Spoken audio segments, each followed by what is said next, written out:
Support Narativ's independent journalism at patreon.com/narrative and check out our podcast wherever you get your podcasts. And don't forget to subscribe and download.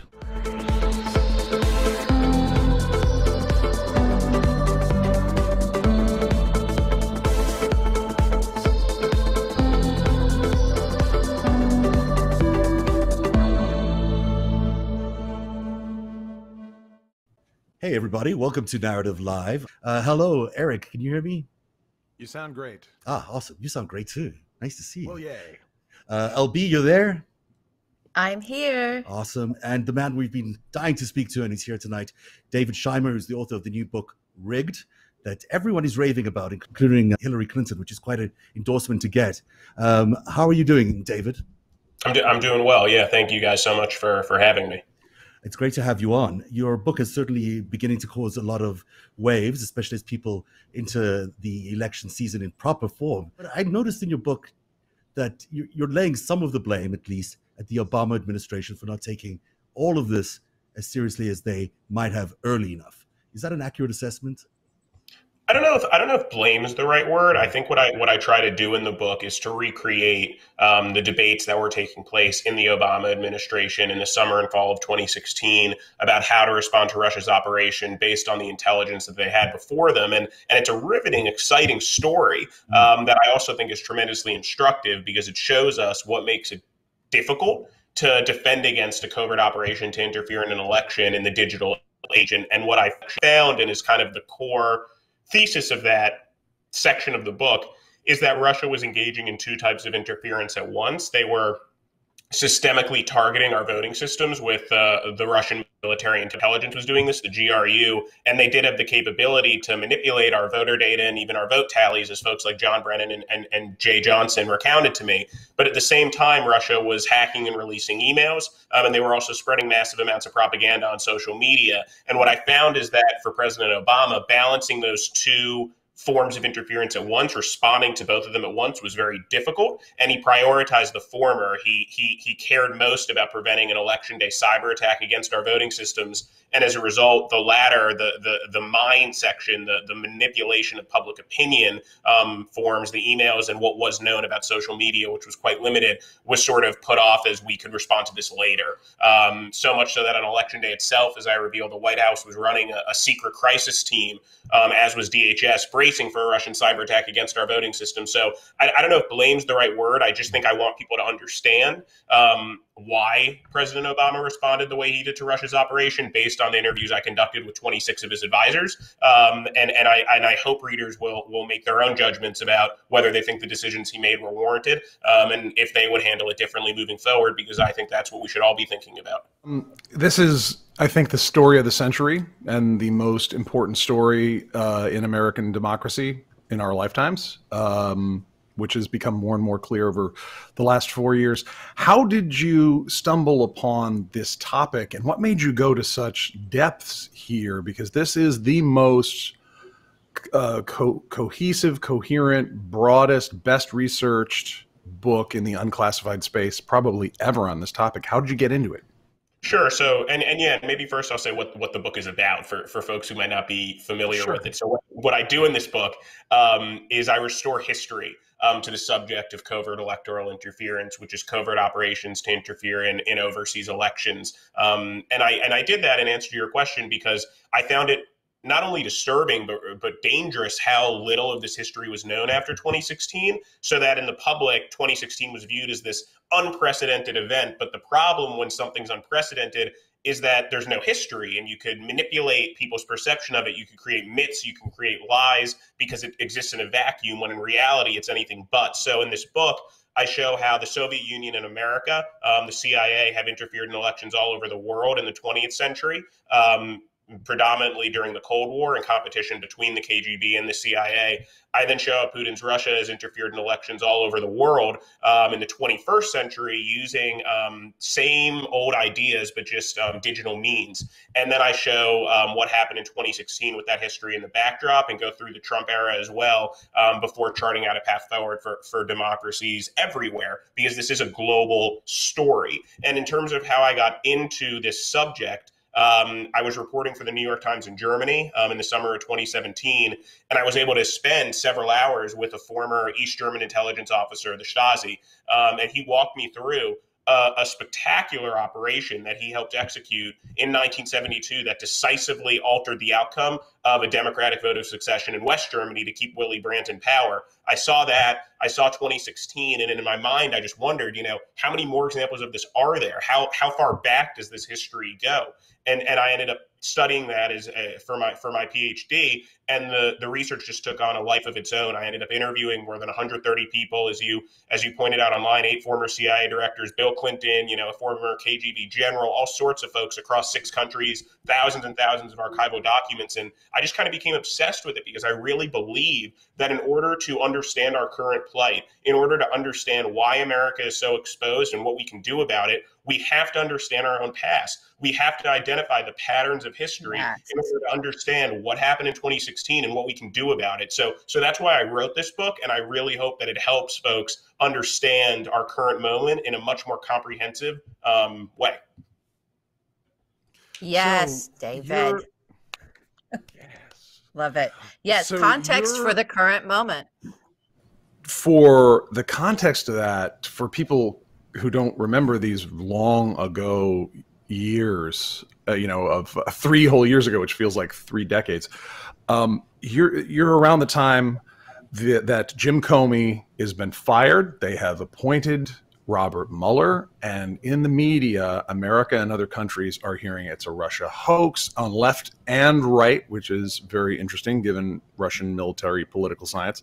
And around that time, you're in Germany, and you meet an agent of the Stasi, and he tells you, oh, not only is that a thing, I did those things. I influenced elections. I changed history. And so then you went back and looked at how long this has been going on. When did Russia start this in the United States and other countries? Sure. So I could walk through the history in brief of sort of what I found in recreating this story.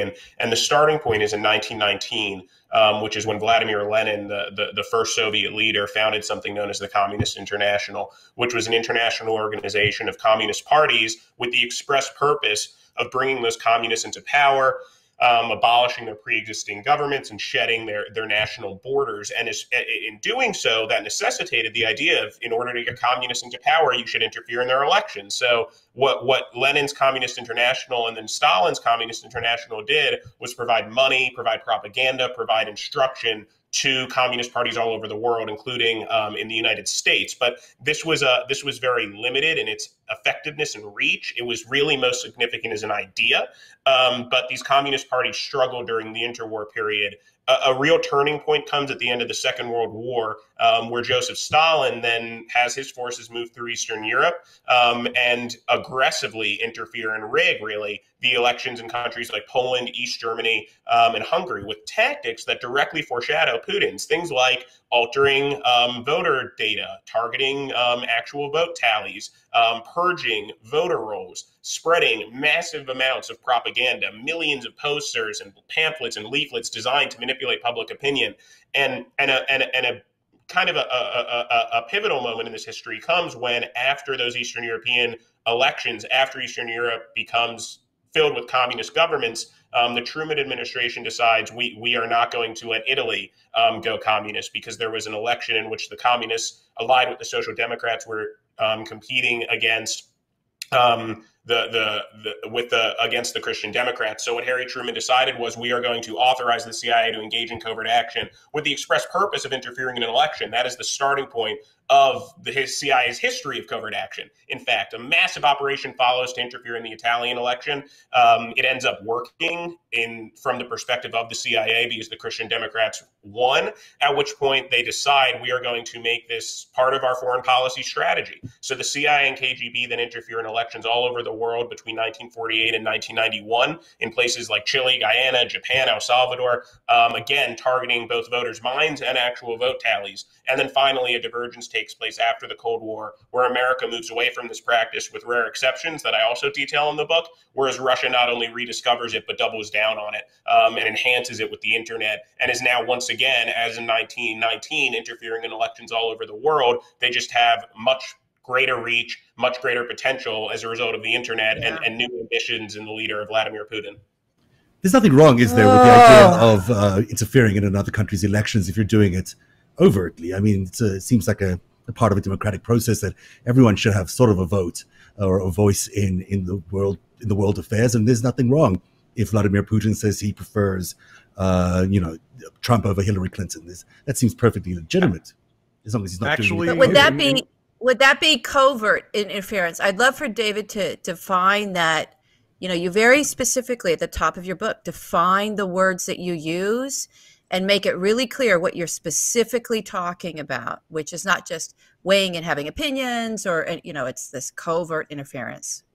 And what those words mean to you. Yeah, I got it. So covert electoral interference is a very specific thing, and it's defined based on those three words: covert, electoral, and interference. To be covert, it means the hand of the interfering actor is hidden. So if you are interfering in an election by endorsing a candidate, that's not hidden. Barack Obama, for example, endorsed the Remain campaign in the United Kingdom in 2016. That was visible. It wouldn't qualify. But if you release emails through a third party, the effect of that is visible. You see the emails, but because you do it through, say, WikiLeaks, your hand is hidden, therefore it's covert. The second word is electoral. That means that you're targeting a vote that determines another country's leader. If you just are seeking to influence, citizens as an end in itself, maybe to favor one form of governance over another, that's not targeting an election, so it's therefore not something that I study in the book. And the third thing is interference, which means that you're deploying active measures.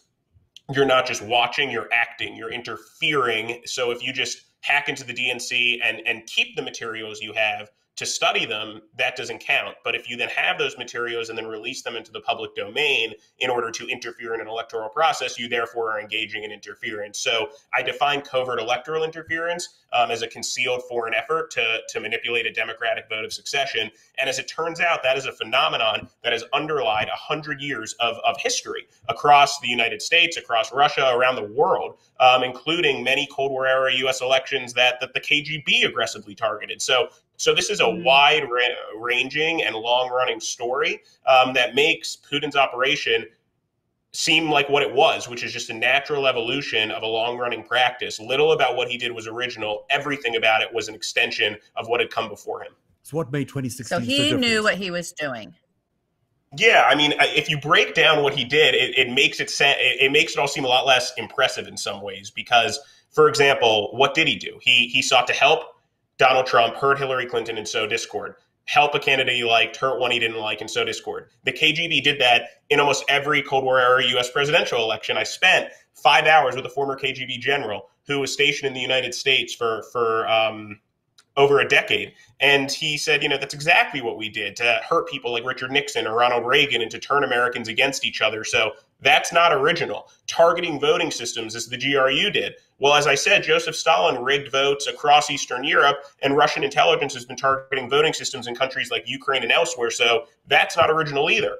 Hacking and releasing the private information of public figures, that is the tradition of Russian intelligence, the tradition of Russian espionage, where you find vulnerable people, you steal their information, and you release it. In the 1976 election, the KGB concocted a forgery about the private life of a presidential candidate, Henry Scoop Jackson, and released it to a bunch of newspapers in the hopes of destroying him. In 2016, what the internet allowed was, rather than just have one fake document, they had tens of thousands of real documents. And rather than have to send them to newspapers, you could just upload them right online. So the reach is greater. The effectiveness in some ways can be presumed to be greater, but the idea, again, outing the private lives of public figures, that's very old. And the last thing, social media, perhaps seems the most novel, but is anything but, because what Russia was doing across social media was spreading propaganda through third parties, through what's known as cutouts, in order to scare voters, in order to sow racial discord, in order to suppress some voters, to turn out other voters. And guess what? All of those ideas are rooted not only in Soviet history, but in American history, because the KGB and the CIA have done all of those things to influence people, to influence elections all over the world. So what he achieved was reaching Americans at scale. America had never been penetrable in such a wide-ranging way, because that is what the internet has now allowed for. And he also turbocharged pre-existing ideas. But to therefore say that what he did was unprecedented forgets history and leaves us blind to anticipating what he might do next. So what made the social media so different in 2016? Was it because there were no gatekeepers or no traditional gatekeepers? Or is it the amount of data that Russia was able to collect on Americans in order to so heavily influence them? Because those two things, I think, are very different from what has been around in the past. Sure. I mean, the thing about social media that I find really powerful is the gold standard of covert electoral interference is to manipulate people based on who they are, what they believe, to target you because they know what will make you tick. In the pre-digital era, that was very difficult to do. And in Italy in 1948 is really the only time America achieved it writ large, which is when the CIA concocted an initiative where they had Italian Americans send 10 million letters back to Italy to their relatives, to their loved ones, saying, don't vote for the communists because of X, Y, and Z, and appealing to who they were. But to replicate that was almost impossible. It was a real grassroots moment. What social media does is it makes it so easy to do that because everyone who's on social media has shown who they are. They've uploaded their psyches, they've uploaded their personalities onto these platforms. So for intelligence services, this makes it possible to target you in a very accessible way, but also in a way where you reach the masses. You're both reaching the masses and doing so in a targeted way. So that is new. And again, the penetration of the United States is new because other historically less well-developed democracies were more vulnerable to this sort of thing.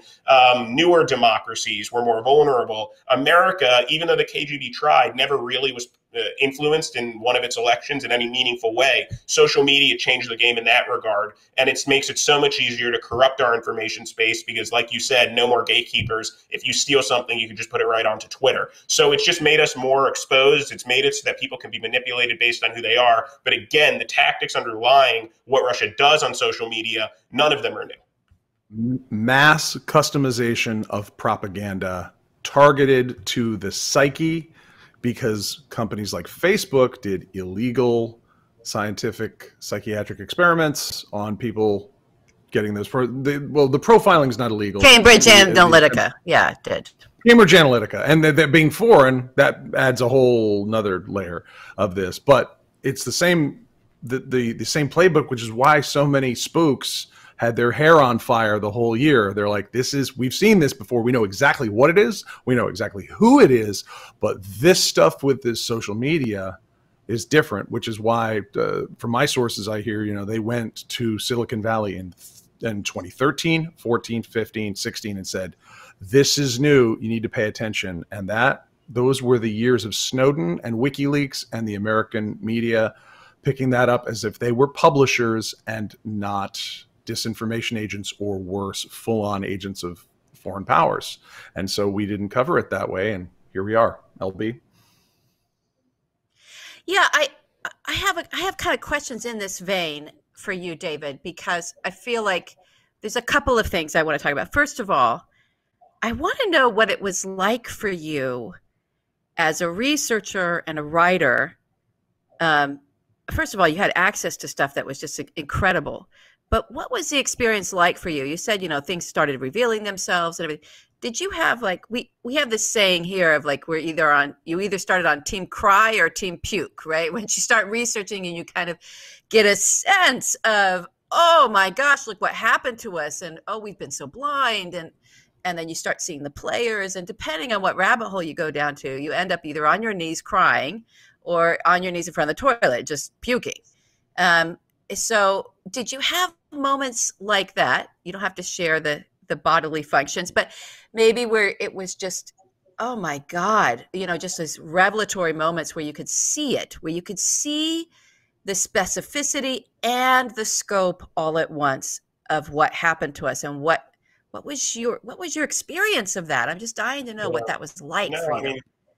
I think I choose option C, which was I just felt I was so team adrenaline and so team urgency, where I just felt like I was gathering so much information that just wasn't present in the public domain, which I felt really had to be before the 2020 election, because it puts so much of what is happening into a digestible, understandable way for people who have been told this is all just out of nowhere, this is all even made up. When in fact, it's just a continuation of a long-running history. And in terms of, more jarring moments, I would say when I interviewed a few a few of the White House advisors to President Obama and really getting in the weeds of how exposed our voting systems were, how vulnerable we were to having the actual voter data and vote tallies of American citizens being manipulated. That was quite jarring for me because I think that had been purposely underplayed to avoid alarming Americans. And I think that was much more present inside the government than outside as a concern in the summer and fall of 2016, and that for me persists to this day. I mean, I would say when I spent time with people like the KGB general, like former CIA directors, DNIs, like former deputy directors of CIA, so many CIA officers, and hearing the story and hearing the history of this, again, just urgency and wanting to get it out there, because what I hope readers will find is that, 2016 was just the latest episode in a very long-running story. And to tell that whole story, I mean, it's not only instructive, it's fascinating. And it makes the whole century look different. So I don't know if I ever felt, like I was on my hands and knees, but more like, I mean, I wrote this book in a rather small, minor, pretty expedited period of time. And for me, I think that was just because I felt like it just had to be written. So I ended up spending really all of the time that I possibly could working on this and running around the world, interviewing people, going through archives, and then writing as quickly as I can this history, because it just felt like it mattered, especially given where we are and how vulnerable our country is to manipulation between now and November. Oh, I think the puking's coming for you when you get when you get to my age. You've got. I so appreciate that urgency and that calling is amazing. Okay, so my next thing this is my next question.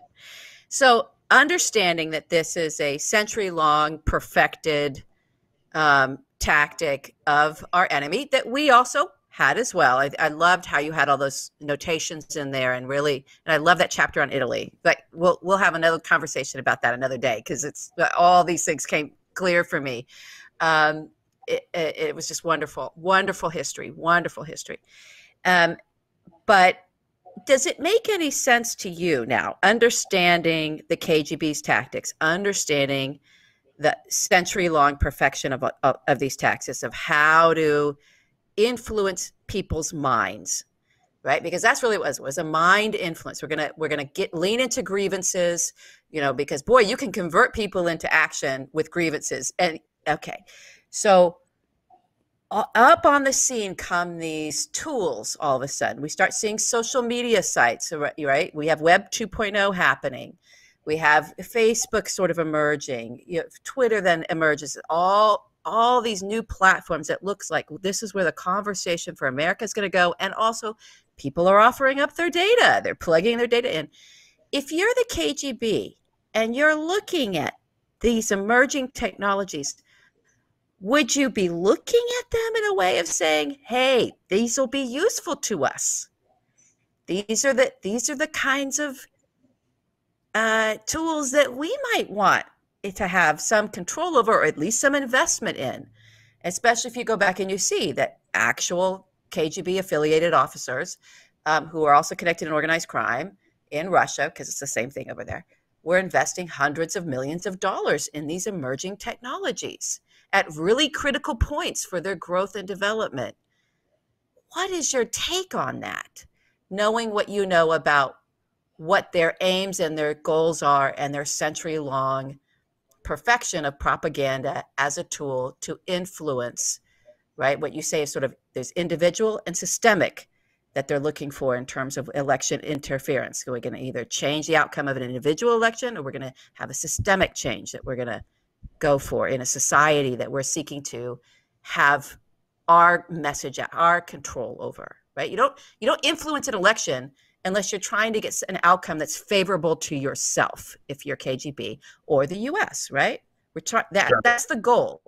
That's the goal. Otherwise, why bother with this, right? And I think so I'll take that because there's a lot there. That's a lot. Yeah, so I want to go through what those different pieces. The first is, as you said, the difference between individual and systemic change, and that's really important. And what that means is that some operations to interfere in elections just have to do with helping some candidate or hurting another, not to transform a country, but just to get the person you want in power into power. And that's something that, again, Russian, Soviet, American intelligence have done.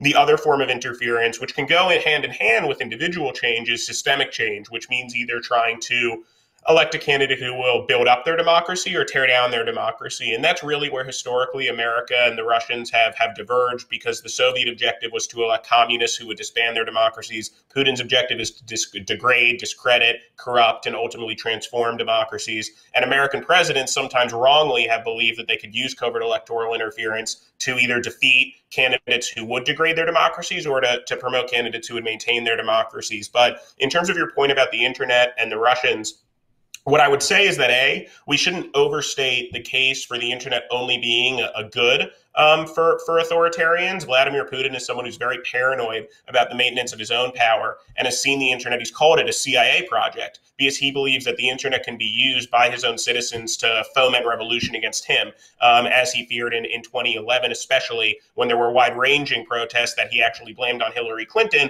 which many CIA analysts believed is part of what motivated him to target her campaign starting in 2014. But I would also say that on the flip of that, to your point, we have to recognize who Putin is, which is that he came up with the KGB. He came up with an intelligence service that was interfering in elections all over the world, and where his own work revolved around studying people, understanding people, figuring out how to manipulate people, which, as you said, is the art of covert electoral interference, molding minds. So when you then have the internet come into play, someone like Putin will see the opportunity to turn that to his own ends. One of his key advisors, I was talking with Eric about this a little earlier, Vladislav Surkov, he said, with the internet, are we going to be the spiders or are we going to be the flies? And that's a very important question, I think, in Russian policymaking. Are we going to be the people who get kind of screwed over by this, or the people who undermine others with this new tool? And from his perspective, Putin's perspective, the new objective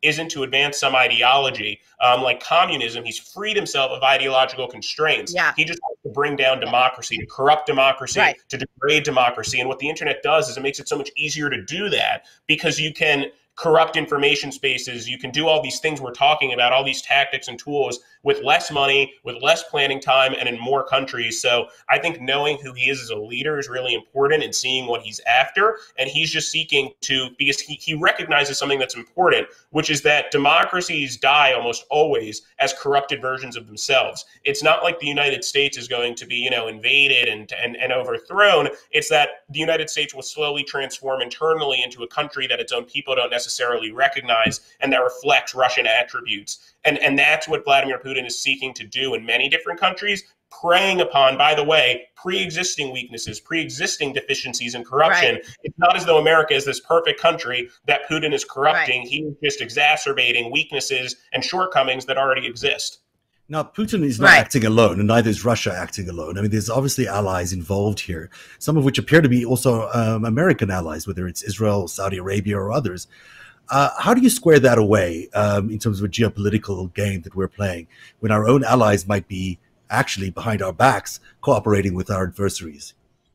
So I can't necessarily comment on that. I mean, what I found in my research is that the tradition of covert electoral interference is a tradition foremost of Russia and secondarily of the United States. And perhaps today, based on what you're saying, other countries are kind of adopting this tactic and saying we're going to also interfere in your elections. But I mean, I scoured archives, I interviewed people, as many people as I could get to, and this is something that Russia has been doing with only brief interruptions since 1919. Secondarily, this is something that the CIA did consistently during the Cold War, and in rare instances since, in cases like Serbia, as I discussed in the book in 2000, which Bill Clinton was open to discussing with me on the record in an interview that we did.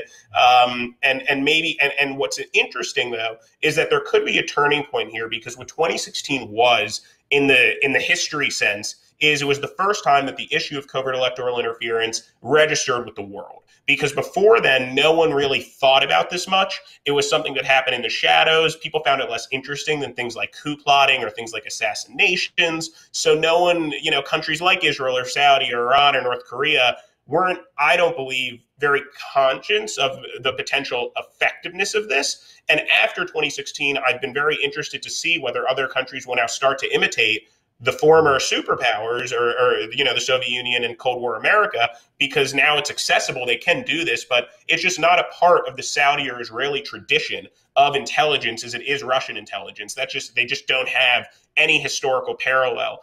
So maybe they'll try to start playing catch up, but it is not in the lifeblood of any other country as it is Russia, which is why I believe Russia is the pioneer here, because the people who are running the Russian government are people who were doing this a generation ago, and that is not so in Israel or in Saudi or in any of these other countries. So again, history here matters because people ask, are Iran and North Korea just going to start doing this too? Well, if you exist just in 2016, then conceivably that might make sense. Maybe that would make sense that Iran will just launch an operation as complex and wide-reaching as Russia's tomorrow. But when you restore 100 years, suddenly you realize maybe Iran can imitate an email hack and release, or maybe Iran can imitate targeting voting systems. But do I think Iran's going to be the one at the forefront of breaking new ground here? It would surprise me. I think that is much more likely to be Russia, because Russia, again, this is something that is in sort of the DNA of the folks who are in their intelligence services, and that's not just Russia. Secondarily, again, the CIA. So that is the history that I get at. So I'm skeptical of claims that this will just become a global thing. And the last thing I'll say to that point is you need a global strategy to interfere in elections on a global basis. So Putin has that. He wants to degrade democracies on a global basis. I do not see the case that Saudi or Iran has reason to be targeting democracies all over the world. I don't think that makes any sense given their foreign policy objectives. So that's another reason why I'm skeptical of the idea that suddenly everyone will be in on the game all over the world. To me, that doesn't really check out. I mean, it seems that the Mueller report and the reporting around certain events in 2016 are pretty clear that the Saudis and the Israelis in different ways supported the Trump campaign, whether it was monetarily to support the Psy influence operation, or the Israeli actually providing the Psy influence operation, that there was involvement of those two countries. Now, whether they were just doing it in order to achieve their strategic objectives, which weren't to destroy democracy, but to just, get the Middle East or whatever it is they were trying to play for, they were still involved with Russia in trying to get this Trump elected. And that to me is significant, that there's sort of a broader group of countries that might latch on to someone like Russia who have this longevity and experience in order to exact this kind of change that they're looking for. Sure. I mean, I don't feel confident enough to be able to comment on what Israel or Saudi were or were not doing in 2016. But what I would say is that they were not launching a complex covert operation to interfere in America's election in the way that we saw Russia do in seeking to infest our information environment, in seeking to steal and release documents, and seeking to reach hundreds of millions of Americans across social media, and in seeking to systemically breach our voting system. So to me, that's unique and distinct, and a continuation of the past, and the other contents you're discussing. I'm neither saying I agree or I disagree. I just don't think that that's part of what I research. What you did research was, Donald Trump in the lead up to the 1980s and beyond, visiting Russia, and to some extent either getting compromised by what he did there. And you've got a nice excerpt in your book about that. But do you believe that Trump was a longer term project for the Russians in terms of developing him as a potential candidate? I wouldn't speculate on that. I mean, what I did find is that the KGB general who I interviewed said that when he was in Russia and in the Soviet Union in 1987 as a KGB general, that he heard from his colleagues that when Trump visited, they learned things about him. He left his presence there, involving extracurricular activities. And again, it's important to say, as I do in the book, that the KGB general offered no evidence in support of his claims other than his memory. So we know that. We know things like in 2016, in the lead up to the election, that there was the secret Moscow Tower sort of agreement that was in the works while Trump was praising Putin publicly. So these are data points, but to connect those data points would be something that I don't feel like there's enough data to actually do. I think what we do know is that in 2016, both privately and publicly, Vladimir Putin and Donald Trump had a certain affinity for each other that was surprising, and that does not fit with the way traditional Democrats or Republicans have engaged with Russia in the past. And I think it remains an open question as to why that's the case. But I think what matters there is that it helps to explain why Russia, A, preferred Trump, and B, so aggressively targeted the election. Although I would say that a myth here is that this is all about Trump, or that this all could have been some maybe to push back actually on the idea that this is a decades-long project, because, Russia's operation started in 2014 before Trump had even announced, with the initial goals, according to John Brennan and Jim Clapper, both of whom I interviewed, to hurt Hillary Clinton and to sow discord. So those were the aims. And in fact, on election day itself, the Russian government, according to these high-level sources, expected Donald Trump to lose and had plans to continue undermining Hillary Clinton. And I detail how they were going to do that in the book. So this started long before Donald Trump. This was going to continue after Donald Trump. This will continue after Donald Trump if he were to lose in the 2020 election. This has been happening for decades. It will still happen for decades. The Russian government has a tradition of interfering in America's electoral politics. So I think a real danger here is to presume that, once Trump's gone, everything's going to be okay. That's not so. They will still seek to achieve their aims. And I'm watching to see what their contingency plan is for if in a hypothetical world the incumbent president were to lose in November. Let me just say, look, I just want to say little things for the audience here. So I think what we're hearing, audience, is it's not a 400-pound guy in the basement. It wasn't a hoax. And it's not just 12 little Facebook accounts, like Jared Kushner said, that are irrelevant. I think we could summarize that right at this point, right? It's not one of those three things. I think we're there. And I think that's something that I do want to say to the audience, especially with the historical mind here, which is this is a long-running tradition that crosses party lines. So in the 1960 and 68 elections, the KGB sought to destroy the candidacies of Richard Nixon, a Republican. That's documented in my book. In 1976 and 1984, the KGB tried to destroy the candidacies of Ronald Reagan, a Republican. So in 2016, the idea was to support a Republican. But again, this doesn't have to do with party. This has to do with which candidate serves or is believed to better serve the interests of the Russian government. So when we think about this as just in the vacuum of 2016, it can feel political, but it isn't. And to say that this is a hoax just defies logic as well as history, because this is something that has been happening for generations. It will continue to happen, and we have to come to grips with that. And we have to recognize that Russia did really infest our information environment in a really successful way in terms of getting those Podesta and DNC emails all over the mainstream media, in terms of reaching more than 150 million Americans across social media, and in terms of penetrating and accessing election systems across our country. That is a very ambitious, very complex operation to target our election process. And the first step to confronting that is to recognizing that it happened and that we are in fact vulnerable to that kind of sustained campaign of political subversion.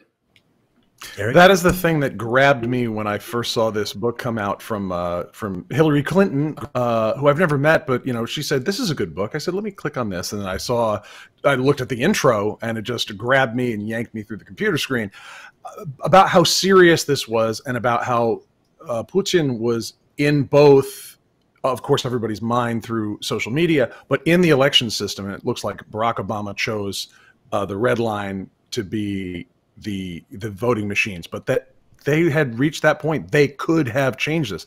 You framed this in a way of how incredibly serious this was. No, this is not a hoax, that this was a serious moment before 2016. And it seems like the intelligence community really went into hyperdrive in mid-2016 of, oh, they're really doing this, and we can see them and we can tell them, and they're doing it anyhow.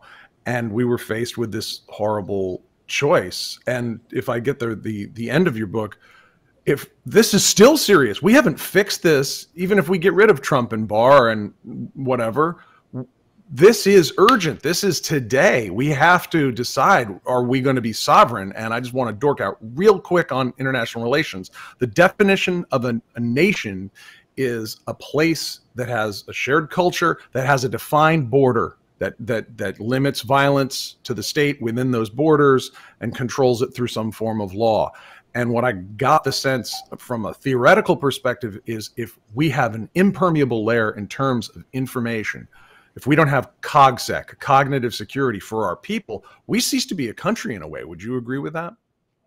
Yeah, I mean, listen, what is an election? Election is what provides a democracy with a future. It's what provides for progress. It's what provides for order, because it causes the country to believe in its leadership. And if foreigners can choose our leaders, our nation is not sovereign, because to be a sovereign government, you have to be free from foreign authority. If foreigners can divide us, then we can't possibly lead abroad. And if foreigners can just steep us into dysfunction, then how can we make progress as a democracy ourselves? So the stakes of this are very high. And I do believe that one of the most damaging things that the current president has done is so intentionally make this political. Say this didn't happen, because as a result of that, he has made tens of millions of Americans believe that this threat doesn't even exist. Our debate right now isn't about how to respond to the threat. It is about whether there even is a threat, which is so far from where we need to be to make meaningful progress here that it's really, frankly, alarming and sort of offensive, in that the current president both says this threat doesn't exist while also soliciting the very type of interference that he's saying isn't actually happening.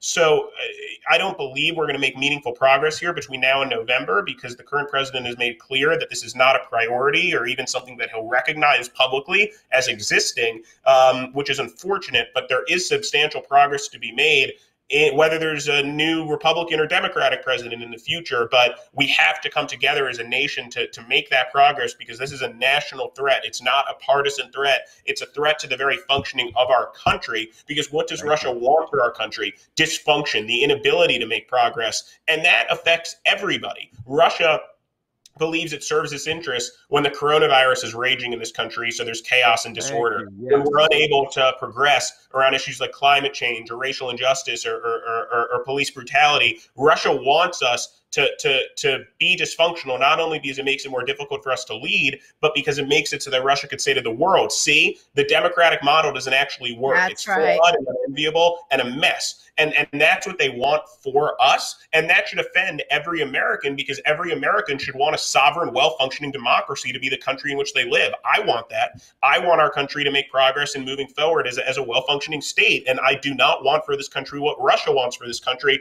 which is the opposite, which is chaos, disorder, and a degraded political system. So this matters for everybody, and I really believe should be treated as such. So you don't sound very optimistic about this not happening in November. Preach. Yes. What do you say to voters who are going to the polls this year, who might either be despondent in believing that their vote doesn't count because it'll be rigged anyhow, or can you offer advice to voters about how to deter or defend themselves against this kind of interference? Yes. What do we do, David? What do we do? So I think the solution, citizens shouldn't feel discouraged. They should feel inspired to be engaged, to turn out, to be active citizens of their democracy. These democracies function better when their citizens are engaged. And that's, step one. I think step two is between now and November, just being clear-eyed about what could happen and to be ready for it, because there are sort of two questions. The first is between now and November, how Russia will seek to manipulate people. Last time it was social media and stolen emails. Maybe it'll be that again, but something history instructs is that these tactics are always evolving. And when that does happen, just Americans need to not let themselves be played. This falls in a lot of ways on individual shoulders. If John Podesta's emails are released and you see a gossipy email from John Podesta's email account, you can either share that email on Twitter and say, oh my God, look at this juicy email. Or you could ask yourself, who wants me to see this email?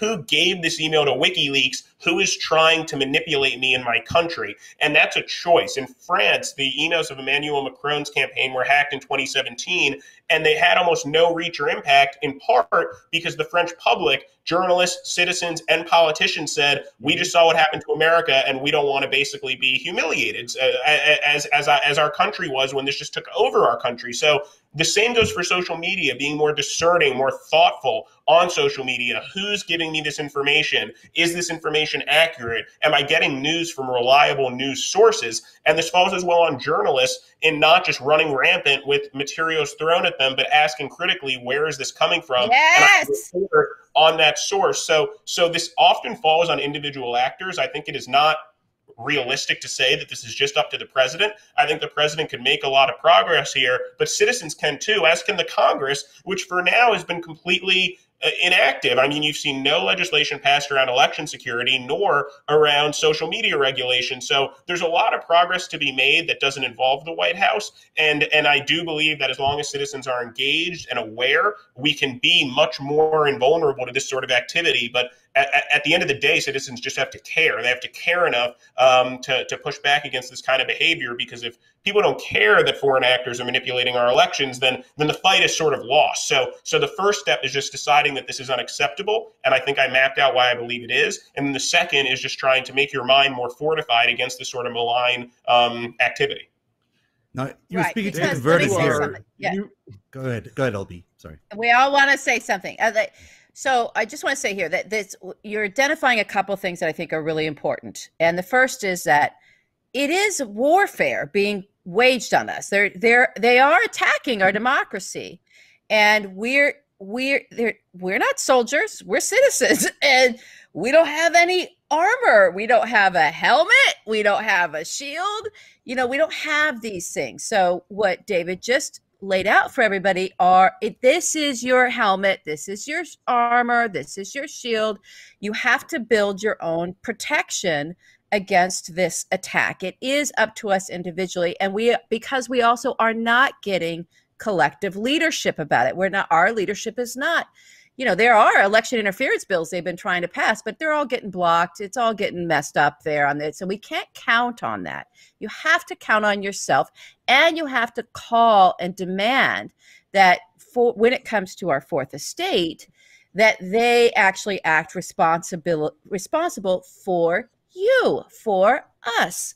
They need to be responsible for us. That's their job. They have constitutional protections so that they can be responsible, because believe it or not, and I know that all these listeners believe it, if you're Vladimir Putin, you actually just can't lob these bombs from Russia, right? You need people to help you spread it.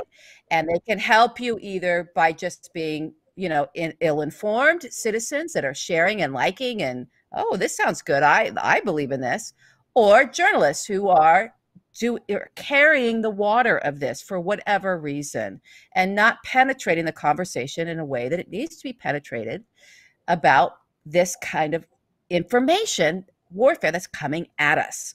So I really applaud you in that. And the other thing I want to say is, and it's a question, because I don't want this book and all this work that you've done, which is, as Eric said, it's unbelievable. I don't want it to just be like how everyone treats the news cycle, right? Of just like, okay, we had that, we talked about that for a little bit, and now we're moving on. This is our weaponry. This is our defense weaponry for what's to come in this election in 2020. And you're so passionate, David. You're so passionate about this. You're really in the light, is what I call it. So what can you see that is coming for us, even though, the tactics change and everything, that our listeners, and even whoever you go and as you promote your book, those listeners can become aware of, so that when it happens, we can bring you back on and you can walk us through what's happening, so that we have more armor, so that we have more protection. What can you see is coming in 2020? Sure, yeah. And what are you looking out for? I mean, I think I'm looking out for five things, and I think it's best to explain them chronologically. The first thing, as I said, is I'm looking out for how between now and November, foreigners seek to manipulate us, how they inject propaganda into our information ecosystem, and how we respond to that propaganda. That's something that Russia did 4 years ago. It's something that there's a long history of, as documented in the book, and happening in elections both in the United States and around the world. There's no reason to believe that won't happen again this cycle. The second thing I'm watching out for is whether Russia will proceed to escalate its operations toward affecting the actual vote, whether that means trying to manipulate voting systems or just sow chaos on election day. That's something they've tried to do in places like Ukraine, where they sabotaged the election commission to display an inaccurate vote tally. That virus was detected, but they tried to do it just to sow confusion. So that was what the Obama team was bracing for last time around. I will be bracing for whether on election day there is an attempt to try to sow chaos and delegitimize the outcome of the election itself. In conjunction with that, I'm watching for how much of a difference it makes to Vladimir Putin that Donald Trump is the president rather than Barack Obama.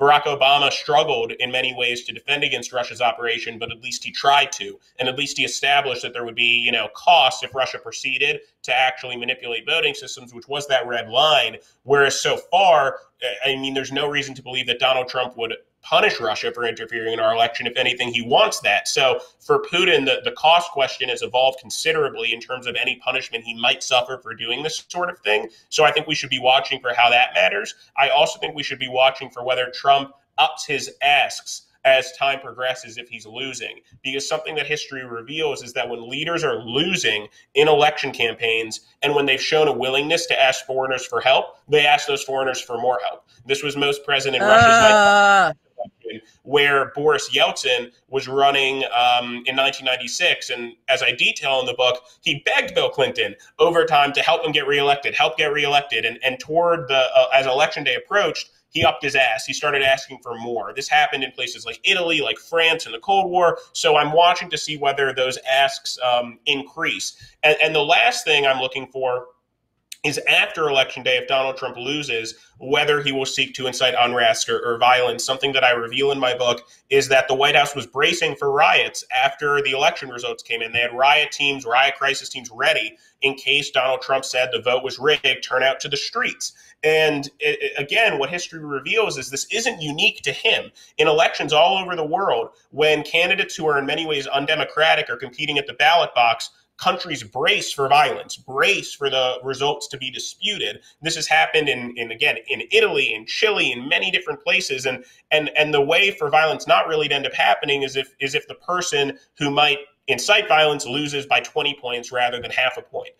If someone loses by 20 points, it's very difficult to challenge the results. If you lose by 50,000 votes, things become a lot more tense and a lot more dangerous very quickly. And I guess this is the last thing. The last thing I would watch out for is after Election Day, what Russia's contingency plan is if Donald Trump does in fact lose, because again, 4 years ago, Russia had a plan to continue undermining Hillary Clinton's presidential campaign, presidency, which was to continue releasing materials. So we need to be clear-eyed about the fact that that kind of interference will persist regardless of who the president is. And I don't know what their plans would be to undermine Joe Biden, because that's not what Jim Clapper, John Brennan, and I discussed, but there are plans. And so we have to recognize that this is a long-running challenge that will require a long-term solution. That's how I'm thinking about the period between now and sort of the December, let's say, and how those factors actually play out and what Russia ends up doing or Trump ends up doing remain to be seen. It's a good place to end it, I think. What a great book you've published here, because it really gives us an inside look at what happened in the White House in those important hours and days when the Obama administration was beginning to deal with this crisis. And it gives people a real inside look. You've written it in such a spectacularly inside view of the White House. It reminds me a little bit of The West Wing, or those kinds of gripping political thrillers where you really are turning pages to find out what happens next. So everyone should read this book because it's so important from a historical perspective and from an sort of just a good read perspective that we recommend. Rigged by David Shimer. It's available everywhere, but it's particularly on Amazon and other booksellers online. And it's also going to be excerpted this Sunday in the New York Times. Is that correct? Yeah, so the New York Times reviewed the book and published an excerpt of it, and those are running as well. It's already online if you want to look it up, but they're also running it in the Sunday edition, so watch out for that as well. It'll be in the book section. That's awesome. Thank you very much for joining us on Narrative Live, and good luck with everything in your book, and we hope to have you back here in the future. Yeah, thank you guys so much for having me. This was great. Support Narrative's independent journalism at patreon.com/narrative, and check out our podcast wherever you get your podcasts, and don't forget to subscribe and download.